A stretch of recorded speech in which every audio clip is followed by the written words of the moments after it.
అడవితో నిండిన ప్రాంతం. రాత్రి పడితే దేవతలే సంచరిస్తున్నారని స్థానికులు చెప్పే ఒక రహస్యమైన స్థలం. ఆ అడవిలో దాగి ఉన్న ఒక ప్రాచీన ఆలయం ఉంది. అది అహోబిల దేవస్థానం. పురాణాల ప్రకారం ఒక అద్భుత సంఘటన జరిగింది. ఒక స్తంభం పగిలి దేవుడే ప్రత్యక్షమయ్యాడని చెబుతారు. ఆ కథ వేల సంవత్సరాల క్రితం ప్రారంభమైంది. ఆ సమయంలో భూమిపై ఒక క్రూరమైన రాక్షస రాజు పాలన సాగుతుంది. అతనే హిరణ్యకశ్యపుడు. అతను ఎంతో శక్తివంతుడు. అతను ఎవరు చంపలేరని వరాలు పొందాడు. అందుకే తననే దేవుడిగా పూజించమని ప్రపంచాన్ని బలవంతం చేశాడు. ఎవరైనా విష్ణువు పేరును జపిస్తే వారిని కఠినంగా శిక్షించేవాడు.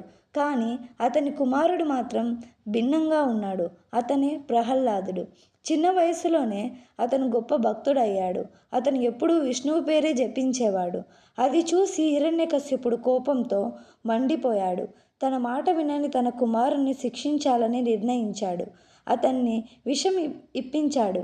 కానీ ప్రహ్లాదుడికి ఏమీ కాలేదు. అతన్ని అగ్నిలో వేయించాడు. అయినా కూడా అతను సురక్షితంగా బయటపడ్డాడు. ఏనుగులతో తొక్కించాలనుకున్నాడు. కానీ ప్రతిసారి ఒక అద్భుతం జరిగేది. ప్రహ్లాదుడు మాత్రం ఎప్పుడు ఒకే మాట చెప్పేవాడు, విష్ణువు నన్ను కాపాడుతాడు అని. చివరికి ఒకరోజు హిరణ్యకశ్యపుడు కోపంతో ప్రహ్లాదుని తన రాజ్యసభలోకి పిలిచాడు. అక్కడే ఒక భారీ స్తంభం చూపించి అతను కోపంగా అడిగాడు, నీ విష్ణువు ఎక్కడ ఉన్నాడు అని. ప్రహ్లాదుడు ప్రశాంతంగా చెప్పాడు, దేవుడు ఎక్కడైనా ఉంటాడు అని. అప్పుడు హిరణ్యకశ్యపుడు ఆ స్తంభాన్ని చూపిస్తూ అడిగాడు, అయితే ఈ స్తంభంలో కూడా ఉన్నాడా అని. ప్రహ్లాదుడు భయపడకుండా సమాధానమిచ్చాడు, అవును, దేవుడు ఎందులో కూడా ఉన్నాడు అని.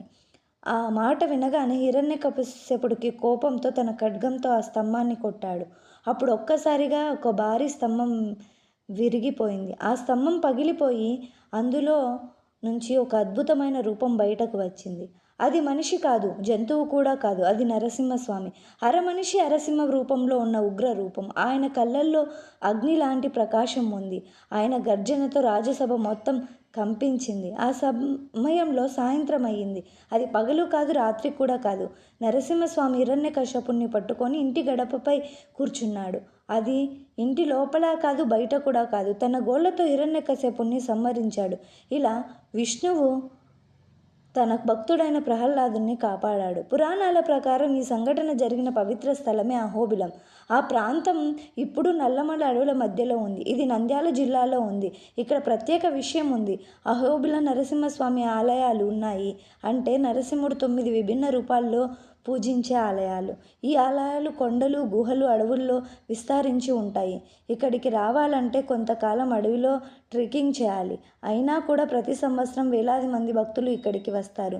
భక్తుల నమ్మకం ఏమిటంటే అహోబిలం నరసింహస్వామి శక్తి ఇప్పటికీ ఉందని. అందుకే భారతదేశంలో నరసింహస్వామికి సంబంధించిన అత్యంత పవిత్రమైన క్షేత్రాల్లో అహోబిలం ఒకటి. ఇది కేవలం ఆలయం కాదు, పురాణం, భక్తి, ప్రకృతి, రహస్యం అన్నీ కలిపి ఉన్న ఒక అద్భుతమైన పవిత్ర స్థలం. Thank you for watching and subscribe Suresh విబ్జార్ బ్లాగ్స్. మరిన్ని ఇంట్రెస్టింగ్ ఫ్యాక్ట్స్ కోసం లైక్ చేయండి.